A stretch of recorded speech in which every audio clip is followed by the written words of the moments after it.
देश ही नहीं दुनिया भर में हाथरस की हींग का कोई जोड़ नहीं। लेकिन अफगानिस्तान के मौजूदा हालात के चलते हाथरस की हींग 20% तक महंगी हो गई।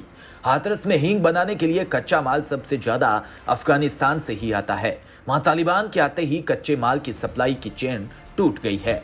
कब अफगानिस्तान के हालात सामान्य होंगे और कब तक हींग के कच्चे माल की सप्लाई पटरी पर आ पाएगी, इन्हीं आशंकाओं के बीच हींग थोक रेट में ही 20% तक महंगी हो गई। अकेले हाथरस से ही अफगानिस्तान में से सालाना 70 से 80 करोड़ रुपए का कच्चा माल आता है। हाथरस की हींग कारोबारी वैभव बताते हैं कि हींग के कारोबार पर लगातार महंगाई की मार पड़ रही है। पहले कोरोना लॉकडाउन के चलते कच्चे माल की सप्लाई कम हो गई थी। दूसरी ओर कच्चे माल पर आयात शुल्क बढ़ाने की बात चल रही थी तो बाजार में कच्चे माल के रेट 8,000 से 10,000 रुपए किलो पर पहुंच गए थे।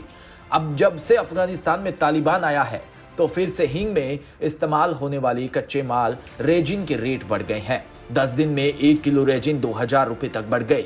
अभी हींग और महंगी होने की संभावना भी बनी हुई है। कारोबारी रोहित का कहना है कि वैसे तो हाथरस में हींग का सबसे ज्यादा कच्चा माल अफगानिस्तान से आता है, क्योंकि अफगानिस्तान से आने वाले कच्चे माल पर इंपोर्ट ड्यूटी नहीं लगती। ईरान, कजाकिस्तान और उज्बेकिस्तान में कच्चा माल आता है, लेकिन उस पर 27% आयात शुल्क होने के चलते वो बहुत महंगा पड़ता है। हाथरस के अलावा दिल्ली की खारी बावली भी हींग की बड़ी मंडियों में शामिल है। यहाँ हींग का सालाना कारोबार 600 करोड़ रुपए का है।